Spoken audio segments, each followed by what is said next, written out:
We knew Penn State was going to win Saturday against Florida International, and it did, but it wasn't as aesthetically pleasing as most people would have wanted it to be. Welcome to another episode of Joe and the Fat Man, the third episode since this 2025 season officially began.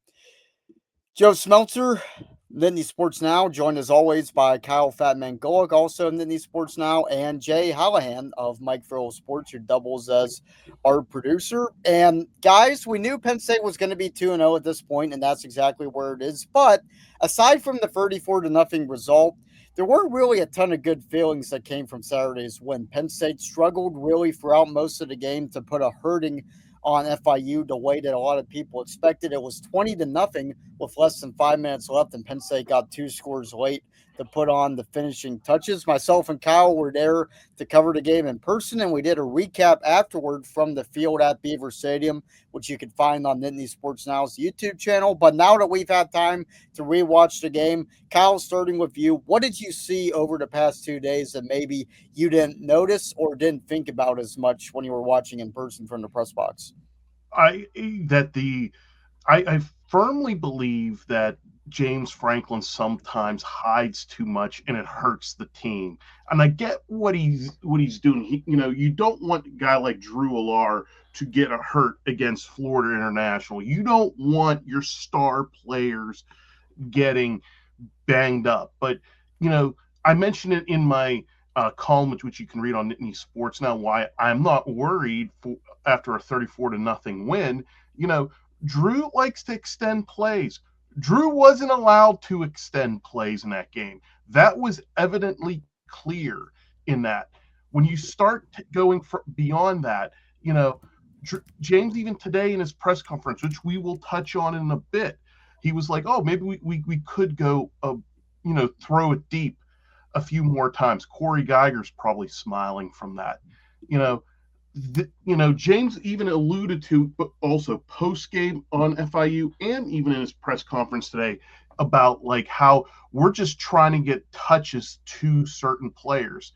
To me, Joe, when you start trying to, Penn State knows it's going to win, and you do that, but at the end of the day, I feel sometimes I believe this is the Kyle Golik axiom. And you know what? I've seen Nick Saban do it. Ryan Day obviously does it because look what happened to Grambling whenever they went to Columbus.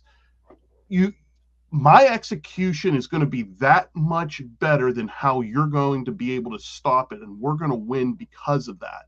So in my mind, and I'll kick this over to Jay.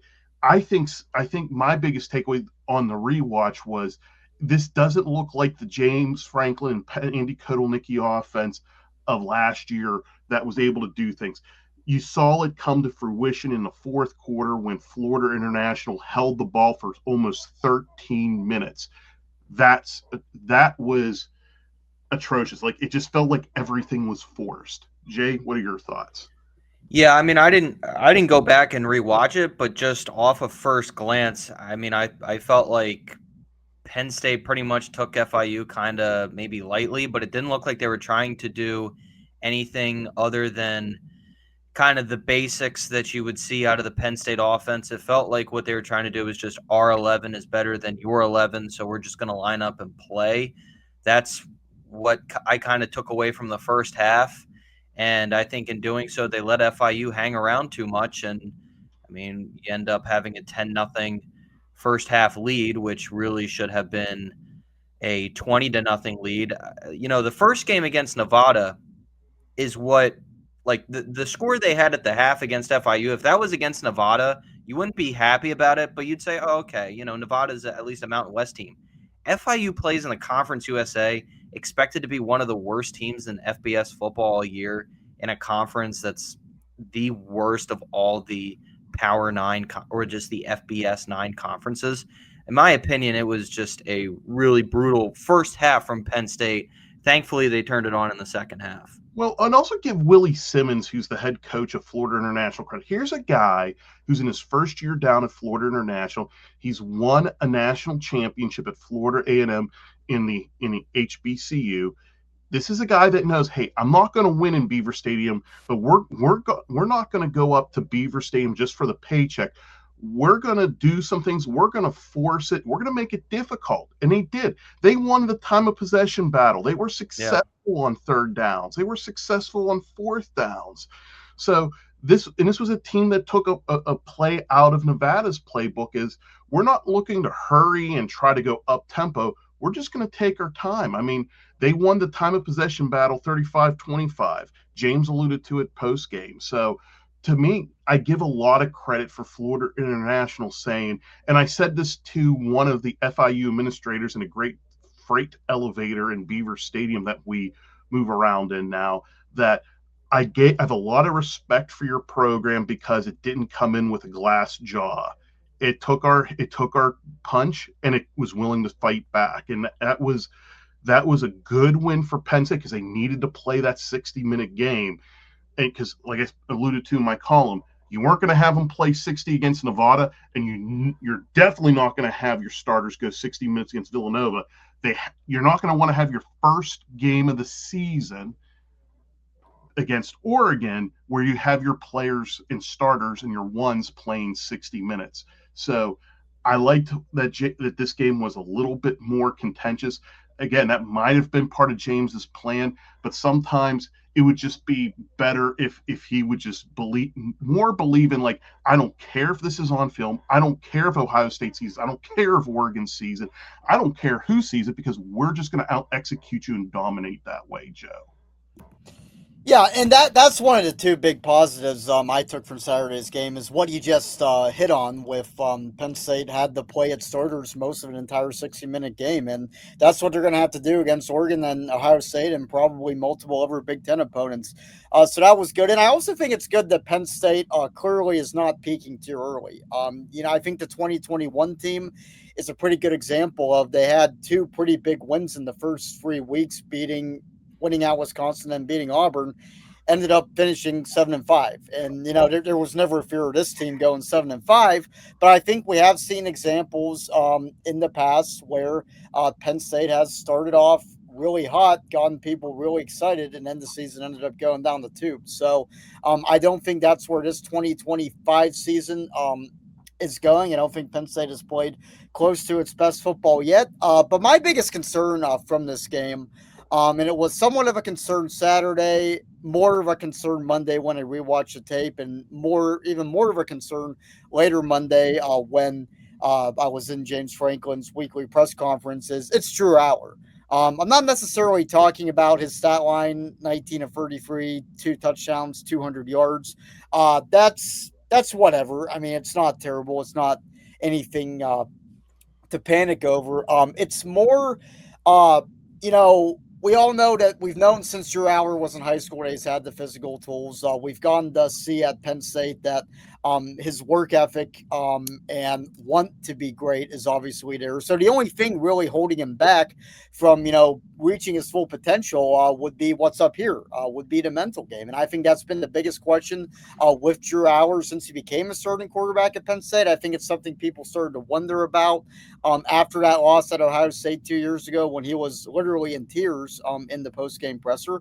And it's something that Drew himself has known that he's needed to work on. And fall camp 2024, he gave a pretty lengthy answer about, the importance of flushing out the last play no matter what happens. If it's good, if it's bad, whatever. It's that 6-second mentality where you just can't think about that. And there's evidence from Saturday's game that that's something that even though since Drew had those quotes in August 2024, he's played in a Big Ten championship game. He's played in 3 college football playoff games. He's played another game against Ohio State, a big game at USC.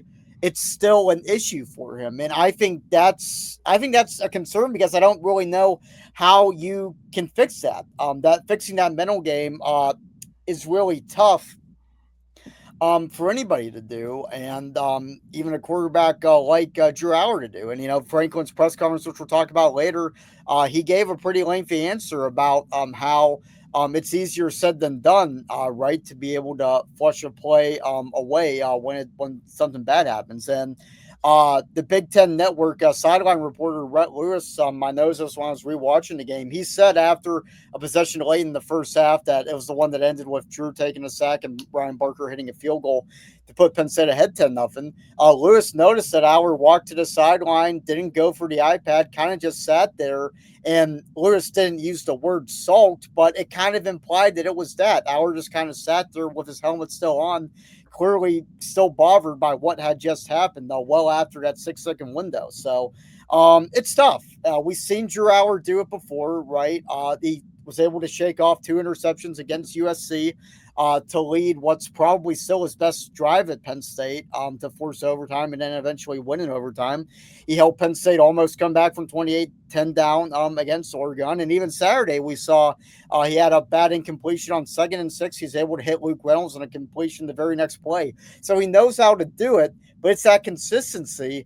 And it's the fact that this is still being talked about more than a year after Drew Auer said what strides he had made in that department. So how big of a concern is this, and how do you fix it? So for me, I'm just going to go to some numbers here. When you look back at the FIU game, James said today in his press conference, we'll probably talk more about, that there were 5 drops by receivers. I know Pro Football Focus and a lot of people, and even in the game book that we get as media members, they only indicate 1 drop in the whole thing. But we'll take James Franklin's assessment because it's a much tougher one. 5 drops. I know Trevor Pena twice ran wrong routes, and you could see the miscommunication that Auer was basically going to that. And Nick Singleton was 0 for 3 from Drew, which was another one of the guys James pointed out today, which we'll get on with later. And you look at the 19 for 33 number, and you see a bunch of mistakes. You could probably sense that Drew was frustrated. And it's like, okay, I know he's probably not wanting to look at the iPad because he's like, okay, Trevor messed this up. This is where the ball needs to be. I know where the ball, I delivered the way it should be. Trevor didn't run the route right. With Nick Singleton, 0 for 3. There was the one that James talked about where I believe it was in the 4th quarter on a 3rd down situation that he should have gotten it to him. Didn't get it done. Khalil Dinkins had a couple of drops and questionable stuff here. When you start to look at, Drew was always known, this is just talking from people in Ohio high school football, extreme competitor, championship, will do anything, and he just becomes a coach on the field. He's probably frustrated with it. He doesn't need to see what happened. He knows what happened. I don't think Drew needs fixing. I think it's everyone else around him that need to do the job better. Let me also point out this for some folks that are like, oh, Drew had a bad game against a lowly Conference USA team. I'll give you 2 examples right now. In 2022, the reigning Heisman Trophy winner, Bryce Young at the University of Alabama, played University Louisiana Monroe, was 12 of 18 for 236, 3 touchdowns and 2 interceptions. Drew didn't, even with the strict game plan that Drew had on Saturday, was turnover free. All right. And then look at Michigan's national championship season. J.J. McCarthy against Bowling Green, 8 for 13, 143, 2 touchdowns, 3 interceptions. Again, I don't think Drew needs fixing. I just think everyone around him needs proper alignment. Yeah, I can agree with that assessment, especially with the way that, again, Penn State as a team pretty much showed up. When it comes to Drew and the maturation of him, I feel like he's done a pretty damn good job in the, now 4 years that he's been at Penn State. He's certainly grown on the field as well as off. I think speaking to the media, he seems to be a lot better. But I think overall, really, he just, when it comes to coming off the sideline, I think it goes to, every time that happens now, the media, the cameras are going to be instantly panning to him. So I would say just don't show your frustration as much, like you're sulking. Like definitely, go over and talk to Pena or something instead of just kind of sitting there like LaDainian Tomlinson with your helmet on. Well, that's going to do it for segment 1 of Joe and the Fat Man. We put the FIU breakdown to bed for the most part. Segment 2, we'll talk about James Franklin's weekly press conference. Spoiler alert, it was kind of boring.